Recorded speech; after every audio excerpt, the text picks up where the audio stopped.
Le jour venait à peine de s'installer sur la côte de Majorque.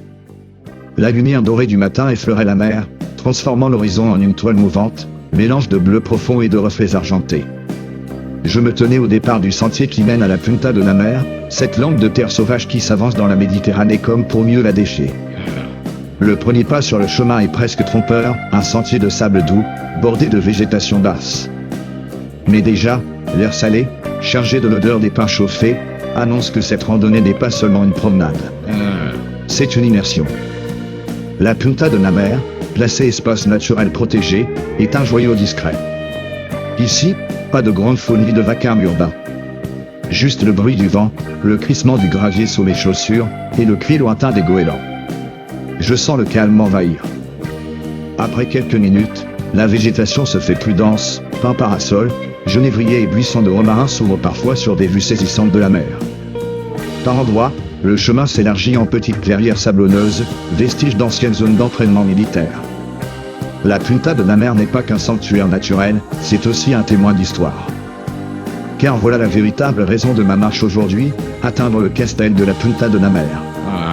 Une forteresse du XVIIe siècle, construite pour protéger la côte contre les incursions de pirates barbaresques. Imaginez. À cette époque, les voiles sombres apparaissaient parfois à l'horizon, et chaque habitant savait que la cloche d'alarme pouvait retentir à tout moment. Le sentier serpente encore, s'éloignant un instant de la côte pour plonger dans une zone rocheuse. Ici, le sol se durcit. Les pierres calcaires, blanches et rugueuses, reflètent la lumière du soleil, presque aveuglante. Le bruit des vagues devient plus fort. Et puis, soudain, il est là.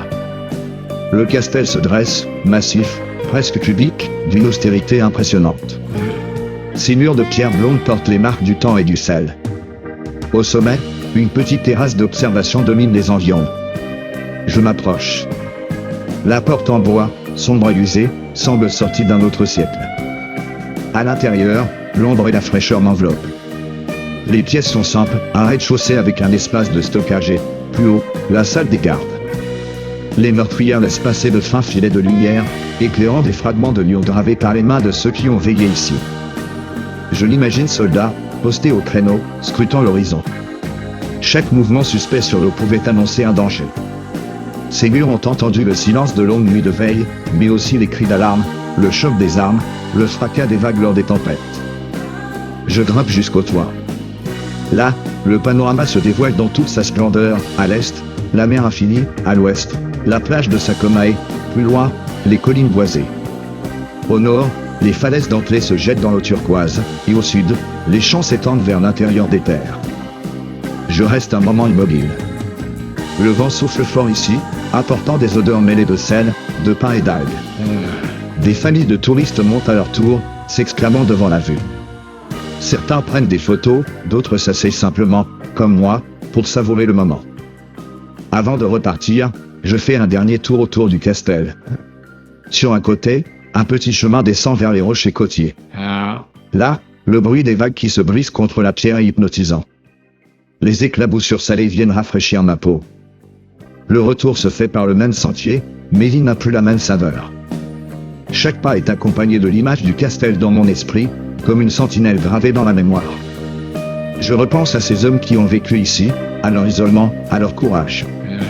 Et je me dis que ce lieu est plus qu'un point sur une carte, c'est un morceau vivant de l'âme de Majorque. Alors, si un jour vous posez le pied sur cette île, laissez les plages bondées derrière vous, et marchez jusqu'à la Punta de la Mer. Le castel vous attendra, silencieux, mais prêt à vous raconter son histoire, pour peu que vous preniez le temps de l'écouter.